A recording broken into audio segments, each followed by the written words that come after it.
बचाइए अपने आप को।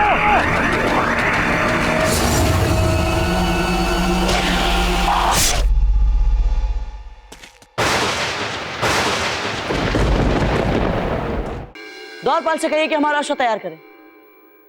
कहाँ जा रहे हैं आप कुंवर प्रताप?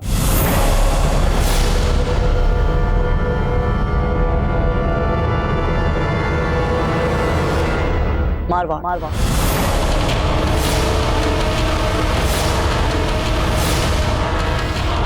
किंतु मारवाड़ में तो राजीराज, राजा मालदेव जी चाहे जो सोचे, किंतु हमें उन्हें मनाना होगा, उन्हें समझाना होगा कि वे इस समय हमसे लड़ने के बजाय हमारे साथ मिलकर उस धुर्त मुगल से लड़े। सुन रही हैं जयवंताबाई जी, कुंवर प्रताप मारवाड़ जाना चाहते हैं। रुक जाइए कुंवर प्रताप, आप कहीं नहीं जाएंगे कुंवर प्रताप। कल जौहर बरसी है और हवन में आपका ना रहना अपशकुन माना जाएगा। किंतु रानी माँ, यदि हम अभी नहीं गए तो बीते दिनों का नहीं, वर्तमान का शोक मनाया जाएगा। हुकुम, शुभ समाचार है। हाकिमपुर, दरेरा और हिसार तीनों राज्य मेवाड़ की सहायता के लिए सहमत हो चुके हैं और वो अपनी सेनाएं चित्तौड़ के लिए रवाना कर चुके हैं। वो किसी भी समय यहाँ पहुंचती ही होंगी।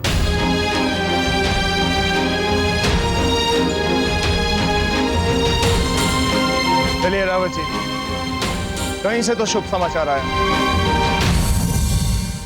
राजीराज, ये बात हमें कुछ समझ में नहीं आई। हमने इन सभी राज्यों को संदेश भेजे और हमें भली भांति याद था कि हमने उस संदेश में इनसे केवल सहायता मांगी, सेना नहीं।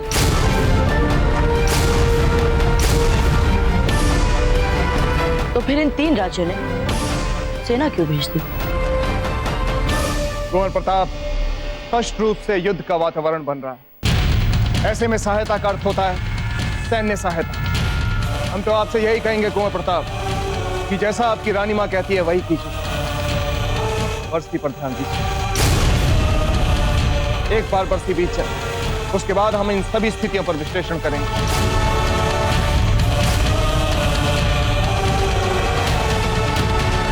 हुकुम, राजपुताने के सबसे बड़े लोहार धीमन जी किसी महत्वपूर्ण मंत्रणा के लिए शीघ्र मिलना चाहते हैं आपसे। बुद्धि नहीं है उस लोहार में? नहीं मालूम कि राजकुमार से वो सीधे नहीं मिल सकता। जाओ। हुकुम सिंह जी।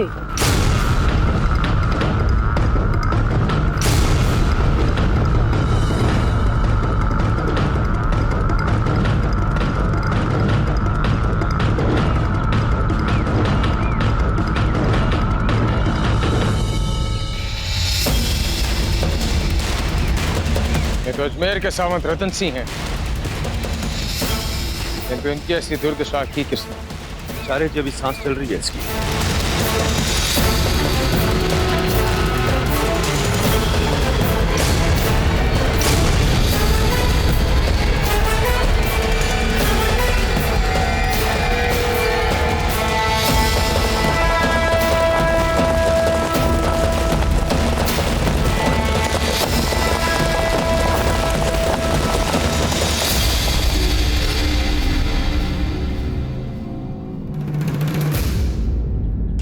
गुरुवर, राजपुताने की तीन तीन राज्यों की सेनाएं अपनी अपनी दिशाओं से चित्तौड़गढ़ की ओर बढ़ रही हैं।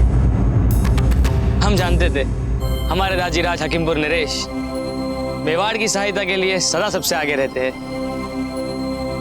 नहीं, ये सेना जो चित्तौड़ की ओर आ रही है, ये अकबर की सेना है, मुगल सेना। अकबर की सेना? ये क्या कह रहे हैं आप रतन सिंह जी? और अकबर ने अजमेर पर भी अधिकार कर लिया है।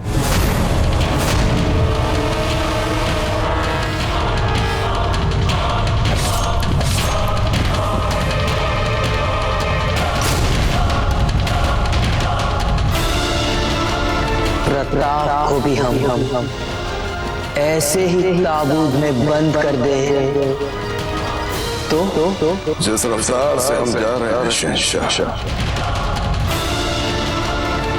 वो दिन बहुत जल्द आ जाएगा।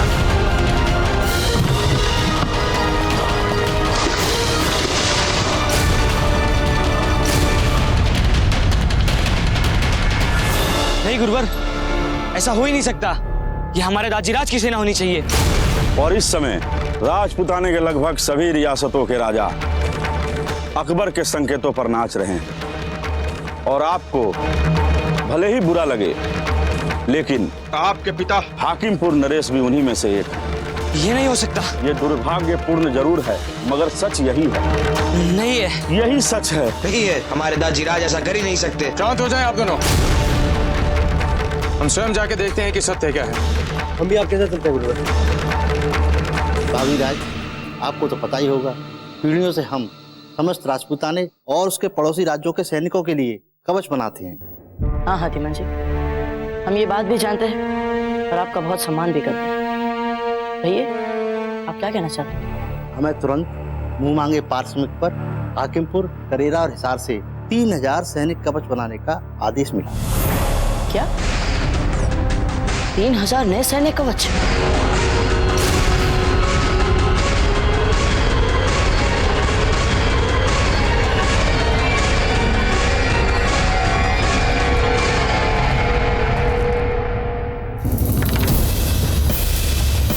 अब कुछ ही समय में वो सेना यहाँ से होते हुए निकल सकती है।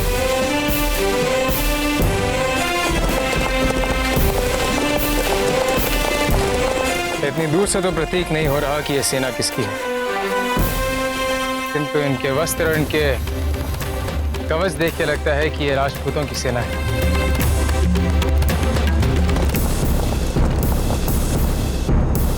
चलिए।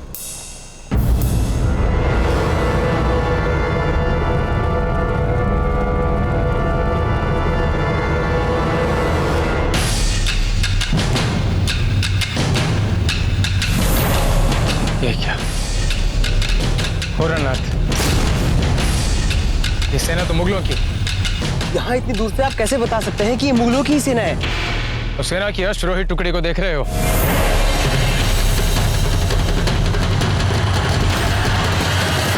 उसके नायक के अश्व को देखो, उस पर मुगल सेना का प्रतीक चिन्ह है। भले ही इन्होंने अपने वस्त्र बदल लिए हों, अपने कवच बदल लिए हों, फिर भी या तो इनसे भूल हो गई है कि इन्होंने अपना प्रतीक चिन्ह नहीं बदला, या फिर इन्हें इस बात का आभास था कि अपने प्रतीक चिन्ह के बिना रणभूमि में जाना अपशगुन माना जाता है। हमें ये सब इसलिए पता है क्योंकि हमने सभी प्रतीक चिन्हों पर अध्ययन किया।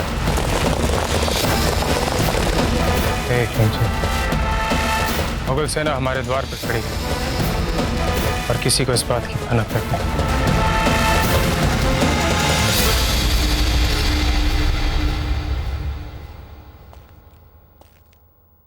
रावत जी,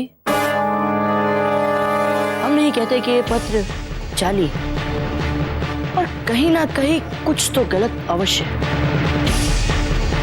अब देखिए ना रावत जी, करेरा के राजा परमन सिंह जी अपने इस पत्र में लिख रहे हैं कि उनकी सेना का एक भाग अजमेर में। पर रावत जी, हमारे गुप्तचरों की सूचना के अनुसार अजमेर पर अब मुगलों का अधिकार हो चुका है। करेरा की सेना कर क्या रही है अजमेर में? बाजीराज, हमें मात्र एक ही सूचना मिली थी अजमेर पर अकबर के अधिकार की।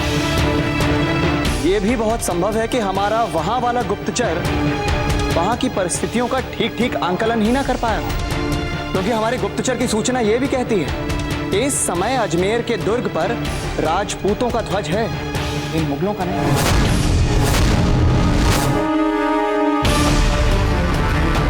और रावत जी, वो जो हमारे राज के लोहार धीमन जी ने हमें सूचना दी थी, तो 3000 सैन्य कवच बनाने वाले। रावत जी, आपको नहीं लगता कि हमें इस सूचनाओं को एक साथ जोड़कर फिर से एक बार हमारे क्षेत्र की स्थिति को देखना चाहिए? बाजीराज, आपकी बात तर्क संगत अवश्य है, किंतु ऐसे समय जब इतना विशाल युद्ध हमारे द्वार पे खड़ा है, इन परिस्थितियों को संदेह की दृष्टि से देखना युद्ध के लिए हमारी तैयारियों पर एक दुष्प्रभाव डाल सकता है। रावत जी, हमें इसका हल मिल चुका है। आप युद्ध की तैयारी कीजिए, जब तक हम देखते हैं कि कहीं कोई हमारे विरुद्ध ऐसा षड्यंत्र तो नहीं हो रहा है जिसे हमारा ध्यान नहीं गया। छोड़िए सब कुंवर प्रताप।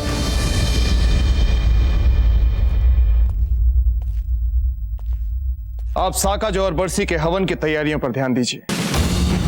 हमने कहा ना, भूल जाइए मारवाड़ के संकट को, क्योंकि सारा राजपुताना जानता है कि साकाज और बरसी के समय कोई किसी पर आक्रमण नहीं करता।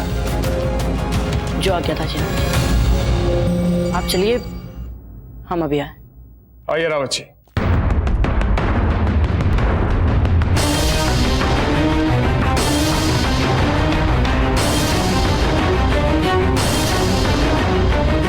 सुनिए आप सब,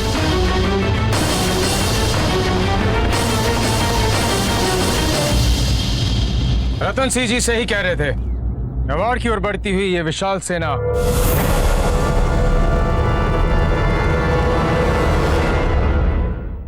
मुगल सेना।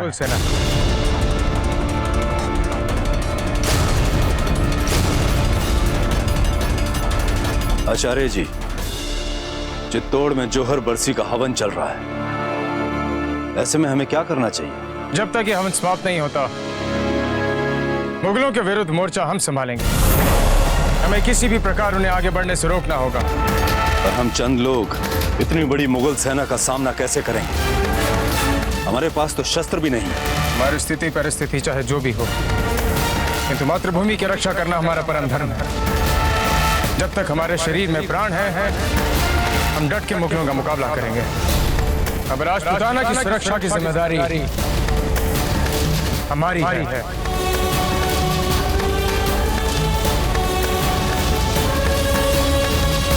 हम तैयार हैं। जय राजपुताना, जय राजपुताना, जय राजपुताना, जय राजपुताना, जय राजपुताना, जय राजपुताना, जय राजपुताना, जय राजपुताना, जय राजपुताना। अच्छा, ये कैसे संभव है?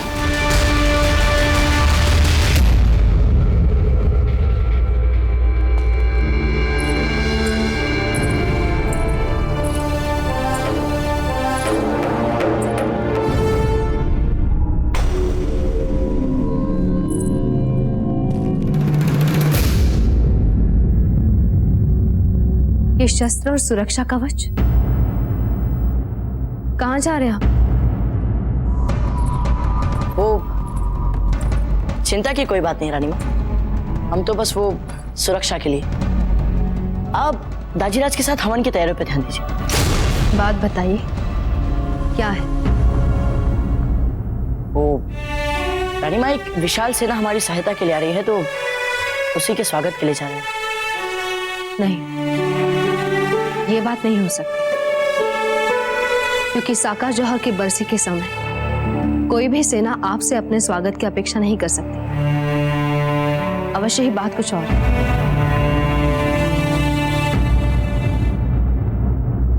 हमें संदेह है रानी माँ कि जो 3 राज्यों की सेना यहाँ हमारी सहायता के लिए आई हुई है, वो हमारे बड़े शत्रु द्वारा हमारे विरुद्ध रचा कोई बहुत बड़ा षड्यंत्र हो सकता है। अब ये बात हम इसलिए खुलकर नहीं कह पा रहे रानी माँ, क्योंकि हमारी इस बात को सिद्ध करने के लिए इस समय हमारे पास कोई ठोस सबूत नहीं है।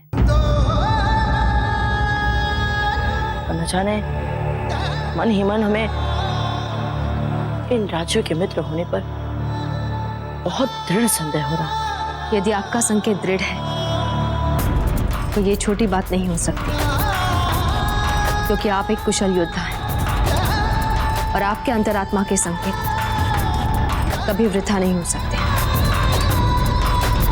इसलिए हम आपसे यही कहेंगे, आपके अंतरात्मा की सुनिए और किसी की नहीं।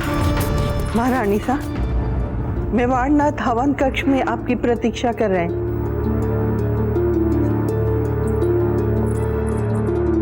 अब क्या करें हम रानी माँ? आप वही कीजिए जो आपके अंतरात्मा कहे, किंतु उससे पहले उन 13,000 मृत आत्माओं से आशीर्वाद ले लीजिए, जिन्होंने जौहर के अग्नि में स्वयं को मिटाकर सारे राजपुताने की लाज को बचा के रखा।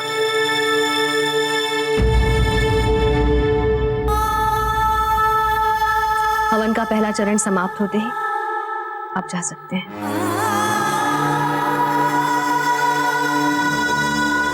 कभी कभी आप ऐसा बोलती है रानी माँ तो बिल्कुल अशब्द जैसी लगती है। नहीं, क्षमा कीजिए, वो हमारे कहने का तात्पर्य ये था रानी माँ कि जैसा आप पता नहीं हम भी क्या क्या बोलने लग जाते रानी माँ। चलिए रानी माँ, हवन के लिए चलते हैं।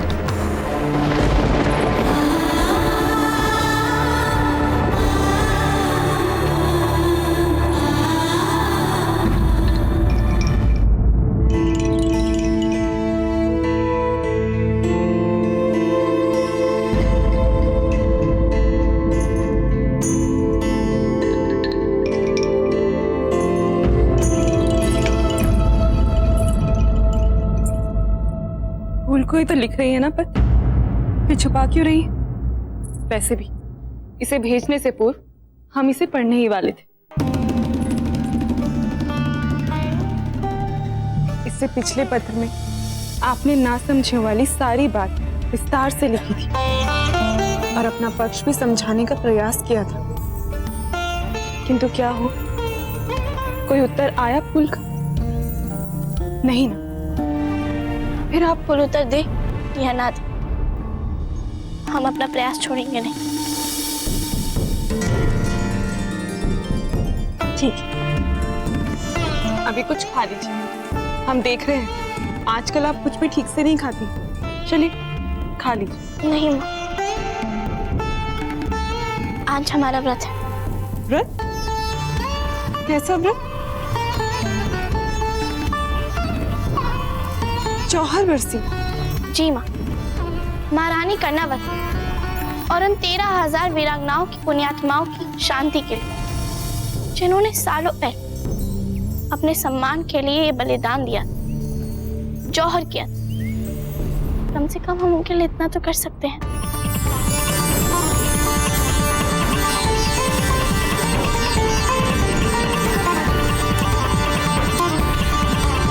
ये मेवाड़ का दुर्भाग्य है जो उसने आपको ठुकराया।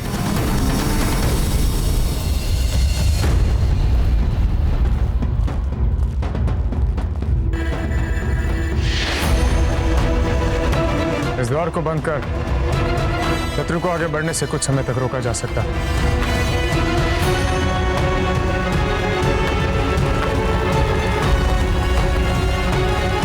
शीघ्रता से इस दीवार को ठीक कर उसे ठोस बनाए। ये तो बड़ी जर्जर अवस्था में गुरुदेव। इसीलिए इसे ठीक करके इसे ठोस बनाना होगा। पत्थर, पेड़ की तने इत्यादि जो मिले उससे इस द्वार को बंद करना होगा। समय नहीं है, शीघ्रता से कार्य शुरू किया जाए।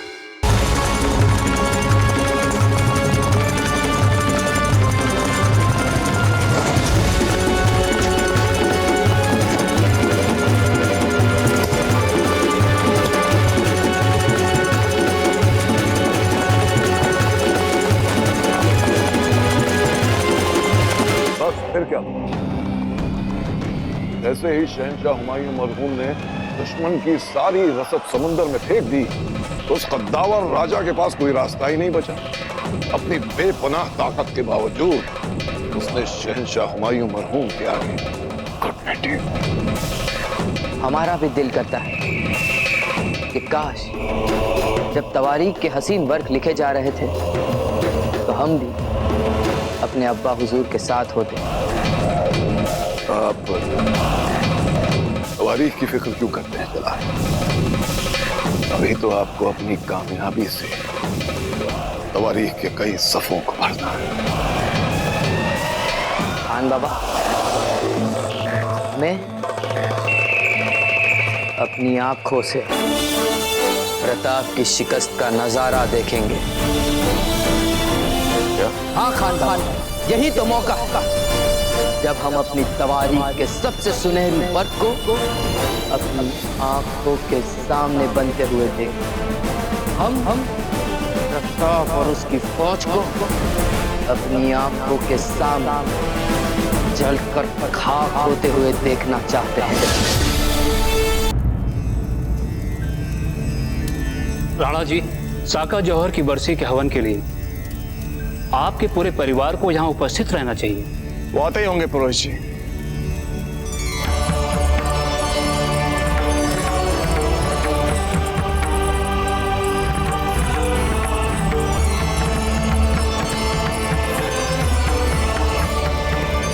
जयवंताबाई जी नहीं आई?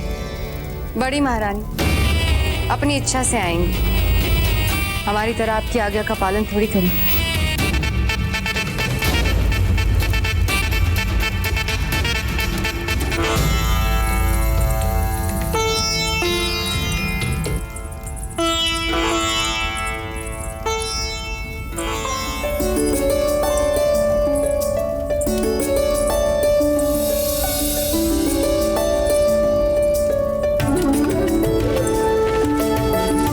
आइए ना।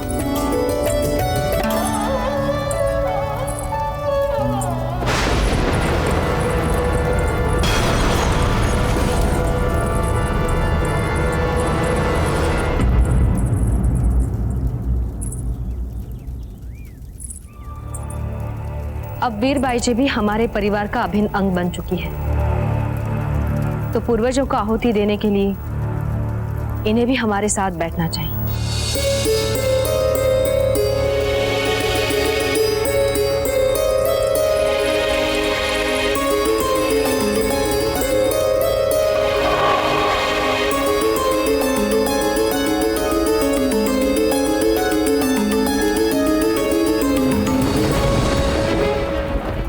अब हम हवन का पहला चरण आरंभ करेंगे। जी प्रभु जी। आओ जिराज, कुशा दीजिए।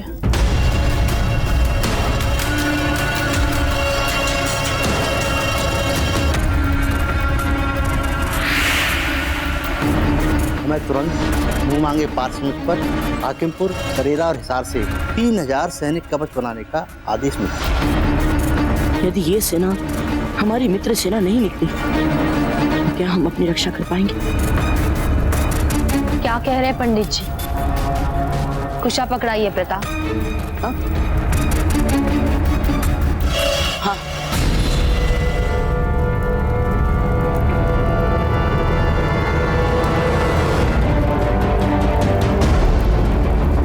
घबराइए मत, अभी आहुतियां हो जाएंगी, फिर जा सकते हैं।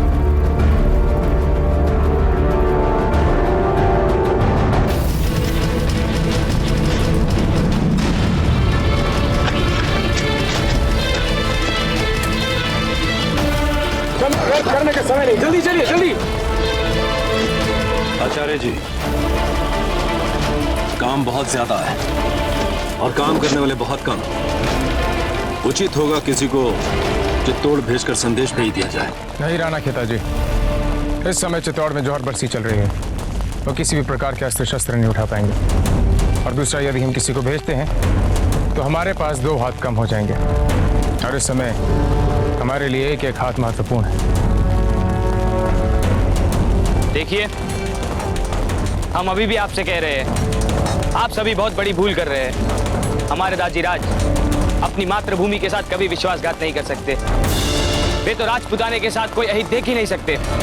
देख लेना, ये जो सेना आ रही है वो मुगलों की सेना नहीं, हाकिमपुर के वीरों की सेना है। तुम्हारा खूनहार है, मेहनती हैं, किंतु भावुक भी हैं। ये समय आपको अपने राज परिवार की देशभक्ति का बचाव करने का नहीं, अपितु अपनी देशभक्ति सिद्ध करने का है।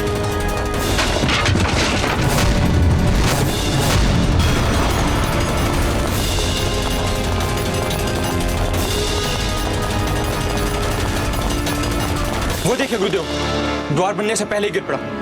अब राजपुताने को विनाश से कोई नहीं बचा सकता।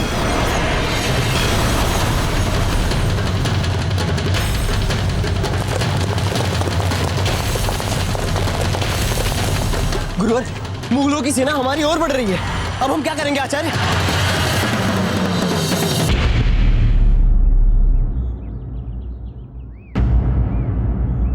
ये केवल हम जानते हैं कि वो मुगल सेना है जो राजपूती सेना के भेष में आई,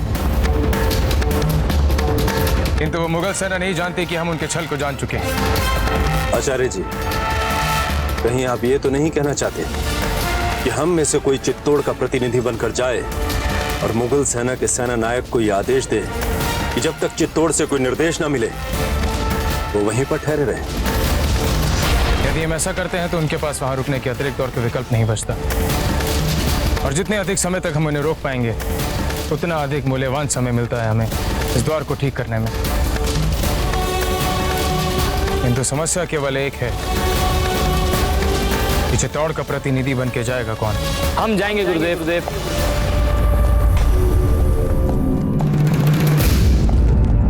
कहीं नहीं जाएंगे आप हकीमपुर के राजकुमार हैं।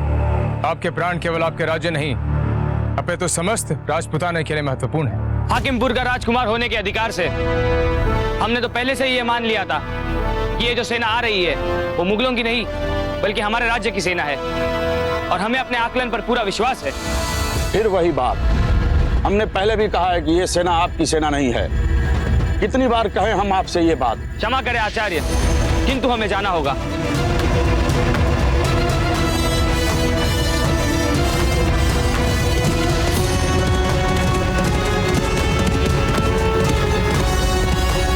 चिंता मत कीजिए आचार्य जी, हम अभी जाकर रोकते हैं कुमार को।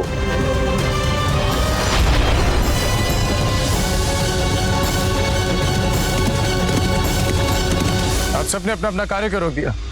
क्षमा करें गुरुवर, हमें संभावनाएं अभी भी कम दिख रही है। हम 20 है और वो हजारों। हाँ गुरुदेव, कैसे होगा? हाँ गुरुवर, हम क्या करेंगे बताइए? हताश होने से अच्छा है प्रयास करना।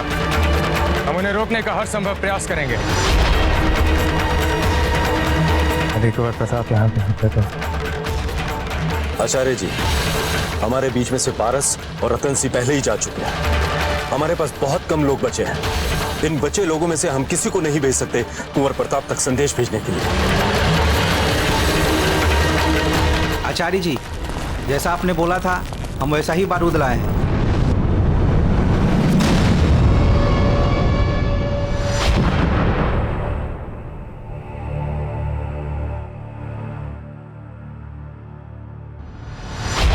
कुंवर प्रताप को संदेश पहुंचाने की युक्ति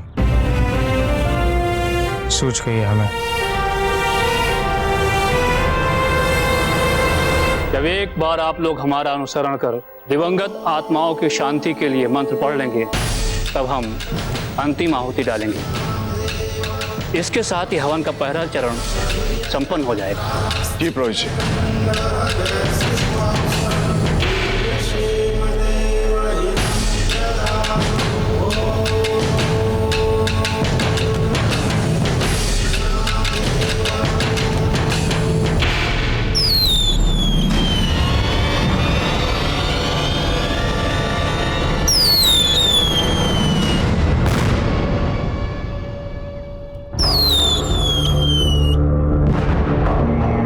आकाश में अग्निबाण, वो भी इस समय?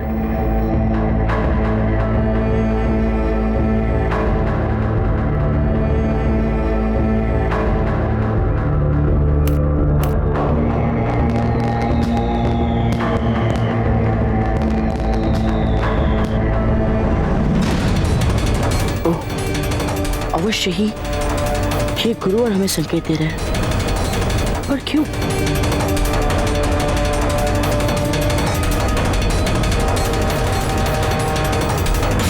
सब लोग अंतिम आहुति डालें।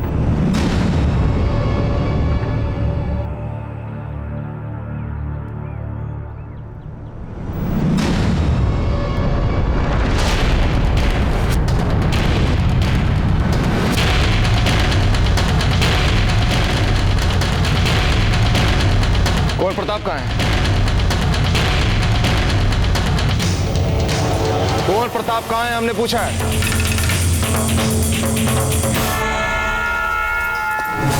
अरे ये कहां जा रहे हैं कुंवर प्रताप? मुझे मुझे अपने लोगों को सूचित करना ही पड़ेगा।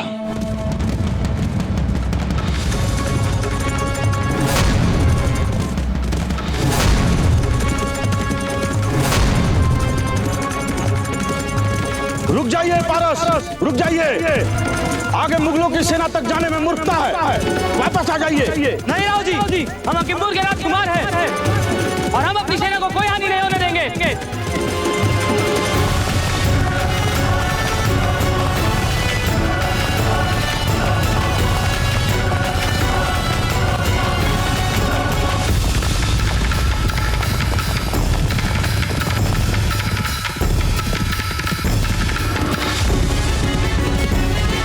यानी कि अजमेर का सामंत भी आ रहा है इसके पीछे पीछे।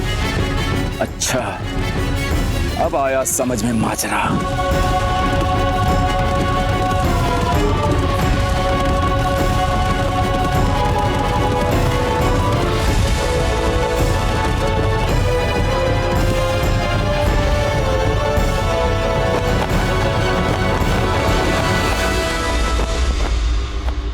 सैनिकों, हम आपके राजकुमार हैं, हकीमपुर के राजकुमार पारस सिंह।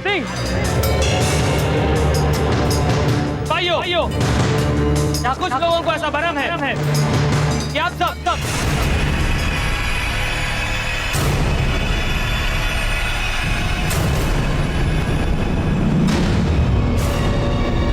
यानी कि आप सब हमारी सेना नहीं है।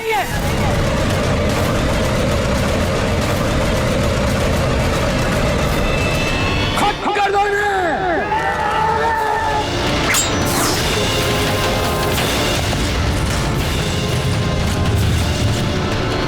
आप भयभीत ना हो भी, हम आपके साथ हैं। यहाँ से तुरंत निकलिए। पीछा करो, भागने न पाए।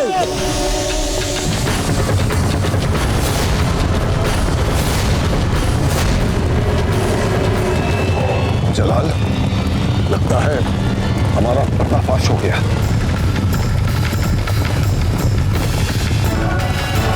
हर किसी की नजर में नहीं खान बाबा, हर किसी की नजर में नहीं, कम से कम चित्तौड़ के महलों में तो किसी के भी सामने नहीं।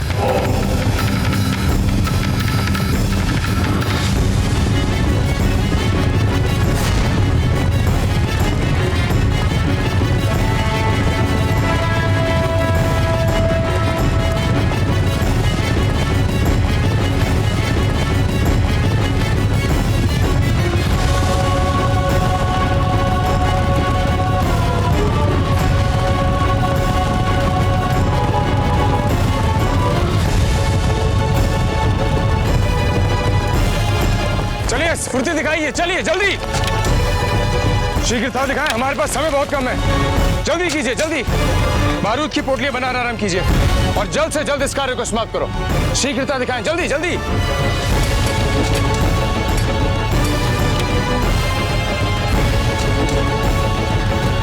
आचार्य जी, सेना तो लगभग हमारे सर पर आ ही चुकी है। हम बस यही आशा करते हैं कि हमारे दो वीर बिना मुगल सेना की पकड़ में आए हमारे पास सही सलामत पहुंचे और हमारा संदेश को प्रताप तक पहुंचे।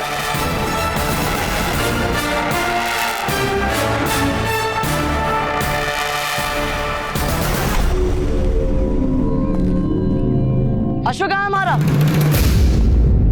सारंग कहाँ है? इतने सुरक्षा कर्मियों के होते हुए भी हमारा अश्व चला कहाँ गया?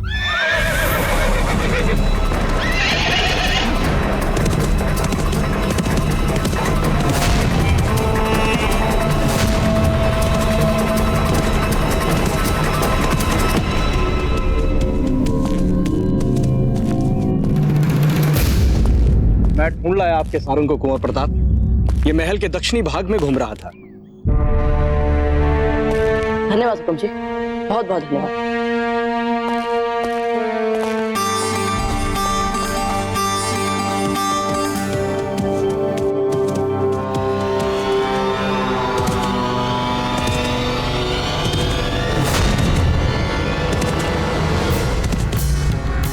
धन्यवाद तो मुझे आपका और आपके अश्व प्रेम का करना चाहिए कुंवर प्रताप, जिसके कारण मेरे मुगल मित्रों को और समय मिल गया ताकि ठीक ढंग से वो आपका स्वागत कर सके।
हवन होने से पहले कैसे निकल गए कुंवर प्रताप? क्या उन्हें इतना भी नहीं पता कि ये दुर्भाग्यकारी हो सकता है?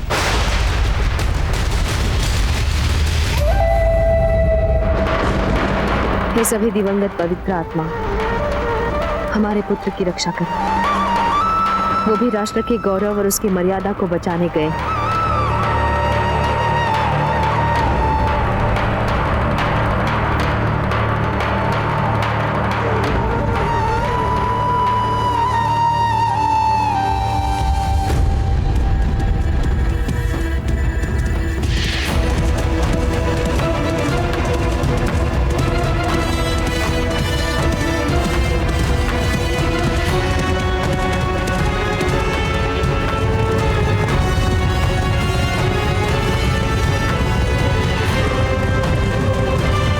आगे सर झुकाने की इजाजत के लिए गिड़गिड़ा कर भीख नहीं मांग लोगे।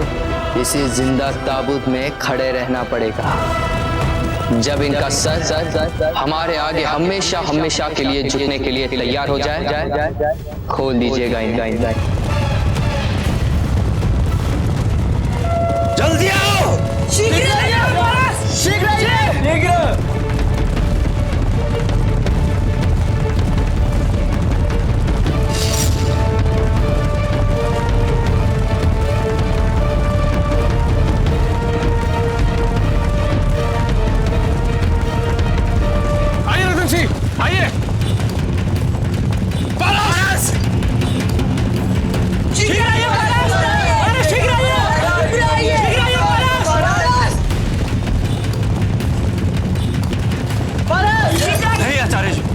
इस समय आपका बाहर जाना हम सबके लिए उचित नहीं होगा।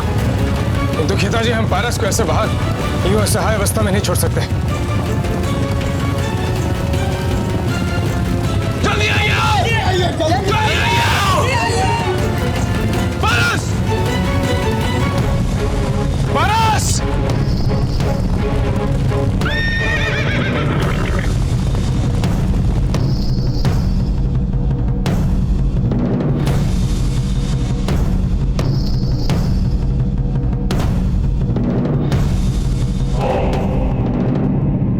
ये क्या कर रहे हैं आप? क्षमा कीजिए आचार्य। किंतु हमारे राज्य का नाम खराब करने के अपराध में इन मुगलों को पाट पिढ़ाए बिना हम नहीं लौट सकते। लौट आइए पारस, लौट आइए। आपको ऐसे भावुक होने की आवश्यकता नहीं है पारस, लौट आइए। नहीं आचार्य, नहीं पारस, आइए आप, लौट आइए।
आचार्य, हमने अपना धर्म निभा।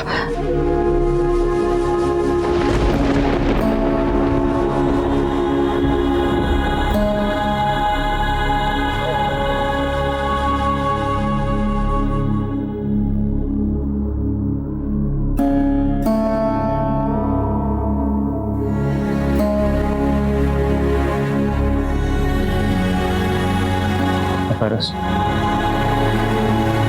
आप एक सच्चे योद्धा की तरह वीर गति को प्राप्त हुए।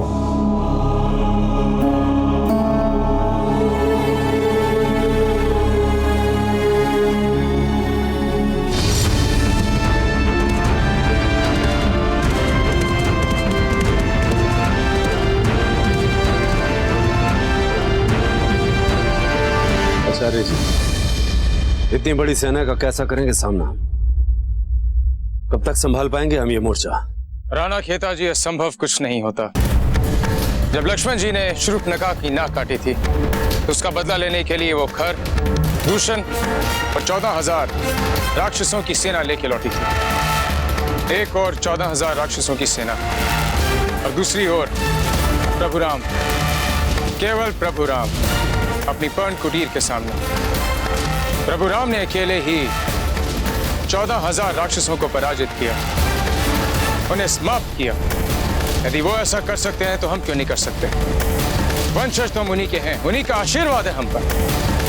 राणा खेता जी, एक न एक दिन मृत्यु ने तो हम सबको अपने गले लगाना ही है, और ये हमारा स्वाभिमान है। सौभाग्य कि हमें जीते जी अपनी मातृभूमि की रक्षा के लिए ऐसी गौरवशाली मृत्यु को चुनने का अवसर मिला। कोई हौसला नहीं छोड़ेगा, निराश नहीं होगा, सब संयम में रहेंगे और आप सब हमारे आदेशों का पालन करेंगे।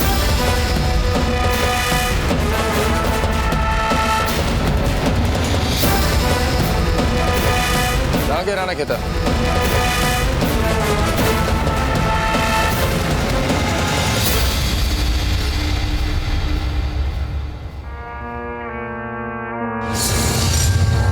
मेरे बहादुर मुगल सिपाहियों, वे बस चंद मुट्ठी भर लोग हैं जो हमें रोकने की कोशिश कर रहे हैं। सब अपनी अपनी जगह ले लो।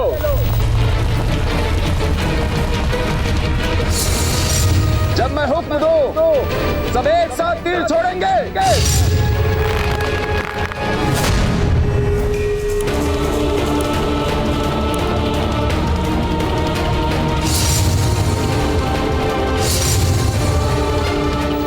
छोड़ो।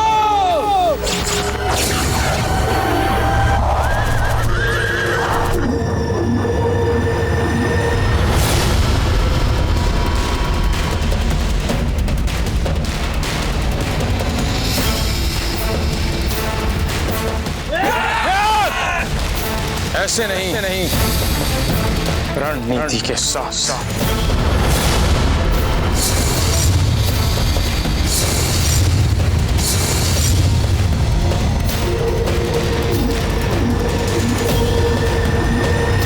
हमारे हर एक तीर पर एक एक शत्रु होना चाहिए। गिनती में भले ही हम कम हैं, किंतु हिम्मत हौसला जोश में हम किसी से कम नहीं। एकलिंग जी को याद करते हुए शत्रु पर निशाना साधें, जीत अवश्य हमारी ही होगी।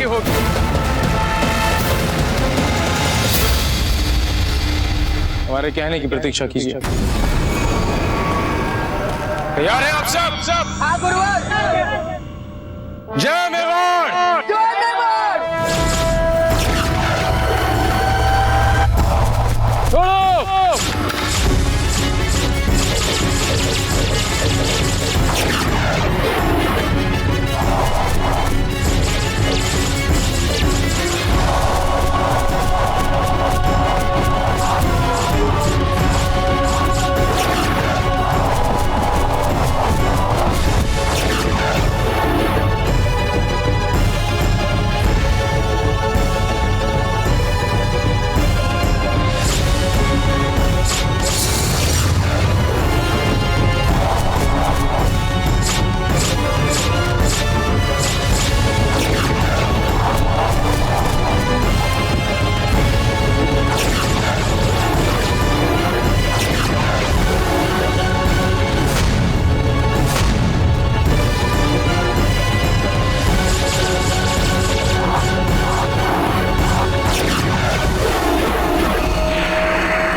या परवरदिगार रहम कर परवरदिगार रहम।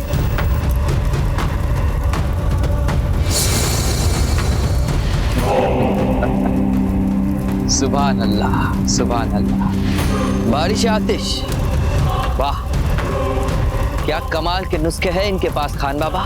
ये चाहे जो भी नुस्खे आजमाले जलाल, हारना इन्हीं को है। जानते हैं खान बाबा, जानते हैं, तभी तो इत्मीनान से मुस्कुरा रहे हैं हम।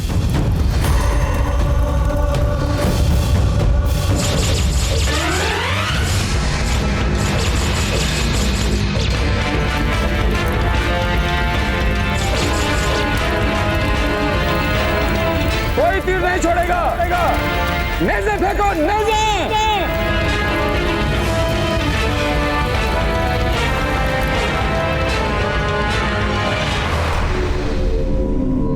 लगता है अब उन्होंने हमारे तीरों पे तीर छोड़ने बंद कर दिए हैं आचार्य। अब हम छोड़ेंगे तीरों पे तीर। आप सब अपने पास वाले के छोड़े तीर पर इस प्रकार निशाना साधेंगे कि आकाश पर जाके वो बारूद की पोटली पर लगे।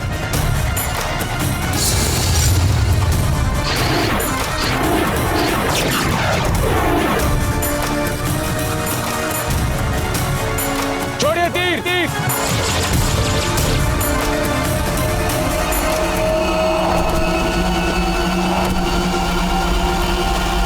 चलो चलो नासिर, लगाओ अपना दिमाग, सोचो कुछ नया। तुम तो हर जंग में कुछ नया सोचने के लिए ही जाने जाते हो। फिर इस जंग में, इस बारिश आतिश के जवाब में क्यों नहीं सोच पा रहे हैं कुछ नया? सोचिए कुछ, सोचिए। नासिर, कुछ सोचो। लगाइए अपना दिमाग।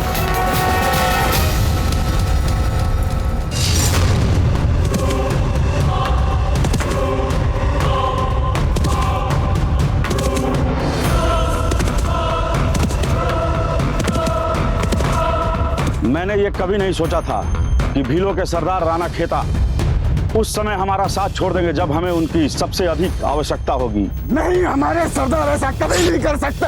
ये सब छोड़ के मुगल सेना पर ध्यान दो, अन्यथा कोई जीवित नहीं बचेगा।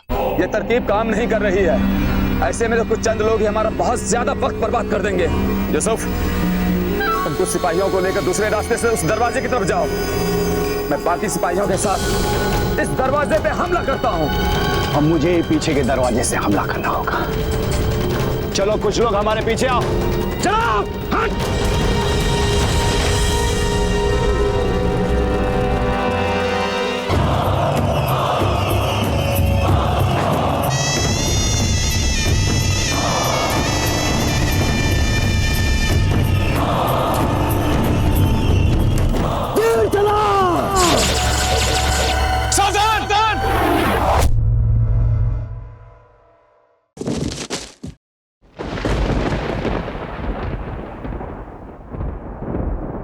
यह समय अपने साथियों के लिए शोक में डूबने का नहीं है, आक्रमणकारियों पर वार करने का है।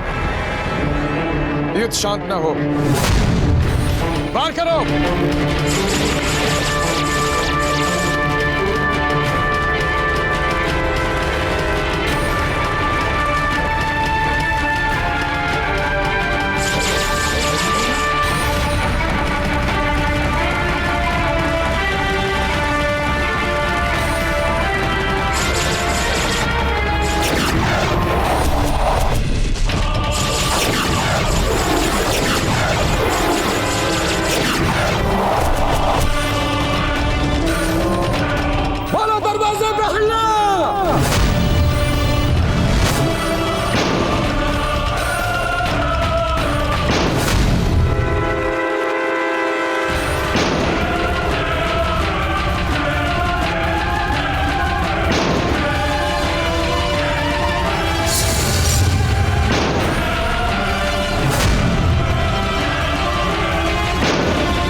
वो लोग हमारा रक्षा द्वार तोड़ रहे हैं।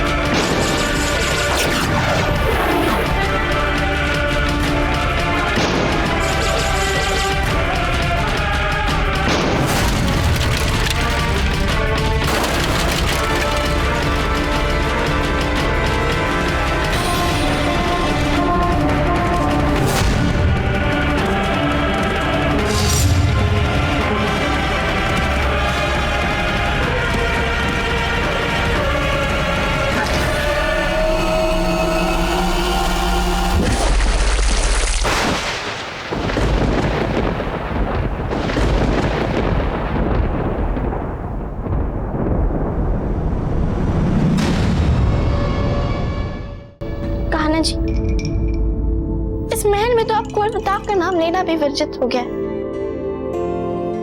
इसीलिए हम आपसे उनकी बातें कर रहे हैं कान्हा जी। पता नहीं क्यों हमारा मन इतना भयभीत हो रहा है। पता नहीं हमें इस बात का आभास हो रहा है कि कुंवर प्रताप किसी बड़ी संकट में फंसने वाला है कान्हा जी।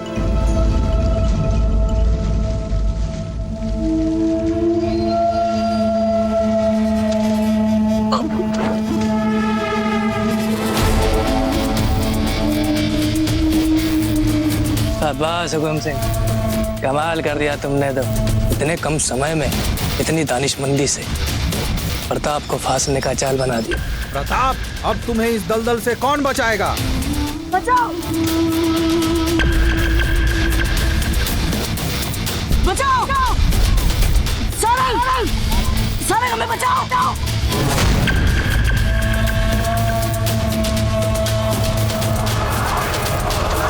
कोई बचाओ मैं।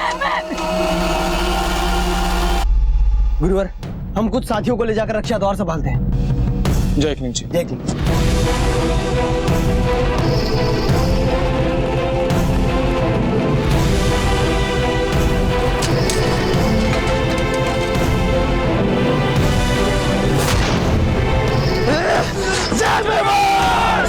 आचार्य जी, हमारे तीर खत्म हो गए। चिंता मत कीजिए, हमारे पास अभी भी कुछ और तीर बचे।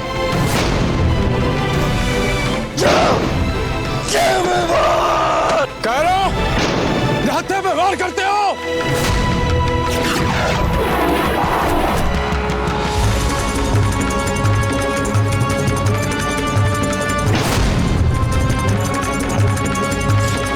आचार्य जी, अब तो आपके भी तीर नहीं है।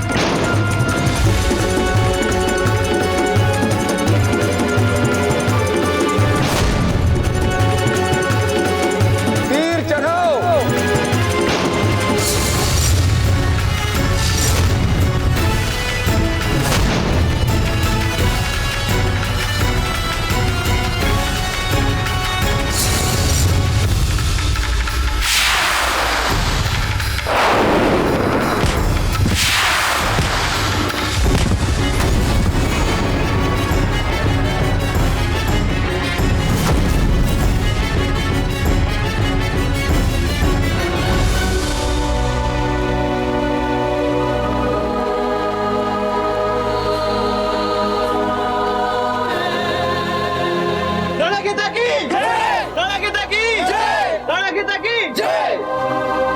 क्षमा कीजिए भील सरदार, हमें लगा कि आपको लगा कि हम रणभूमि छोड़कर भाग गए। सच कहें आचार्य, जितना समय हम आपसे दूर रहे उस समय हमारे जीवन का सबसे कष्ट देने वाला और तनावपूर्ण समय था। देश और मातृभूमि पर मरने का सौभाग्य तो किसी किसी को प्राप्त होता है, देश पर मरने वाला तो सौभाग्यशाली होता है।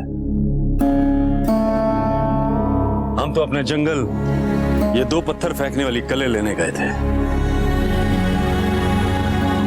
जब तक हम भीलों के इस पत्थर फेंकने वाली कल से पत्थर फेंक फेंक के शत्रुओं को दूर रखने का प्रयास करते हैं, तब तक अनुज आप, चक्रपाणी, कन्हैया रक्षा द्वार जाकर उसके क्षतिग्रस्त क्षेत्र की मरम्मत कीजिए। इसी समय शीघ्र शीघ्र कीजिए, शीघ्र कीजिए। अनुज, समझ में नहीं आ रहा कि बावजूद प्रताप रह कहाँ गए। पता नहीं अब तक आए क्यों नहीं वे। सारंग! सारंग, बचाओ!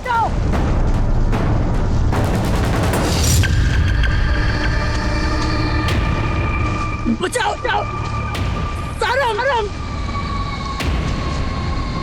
सारंग!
सारे सिपाही हिफाजती घेरे में आगे बढ़ो और दुश्मनों के पत्थर रोको।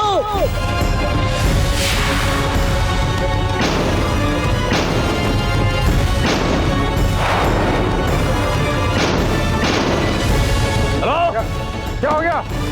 रुक क्यों गया आप सब? आचार्य जी, अब हमारे सारे पत्थर समाप्त हो गए। हमारे अनुभव के अनुसार उनकी योजना यह होगी कि ढालों से अपना बचाव करने के पश्चात हमारे पत्थर समाप्त होते ही वो अपने तीर चलाना आरंभ कर देंगे।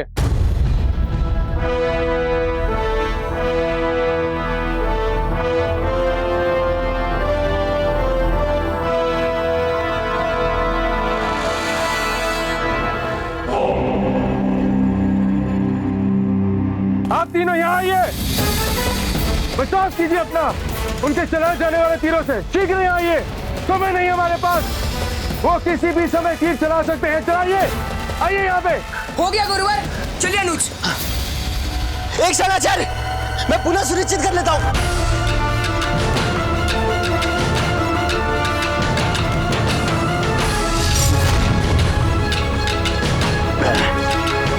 सुनिश्चित हो गया गुरुवर।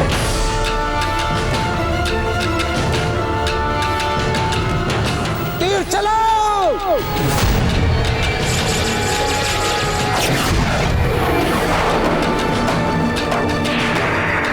बचाइए अपने आप को।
प्रताप सिंह चले गए।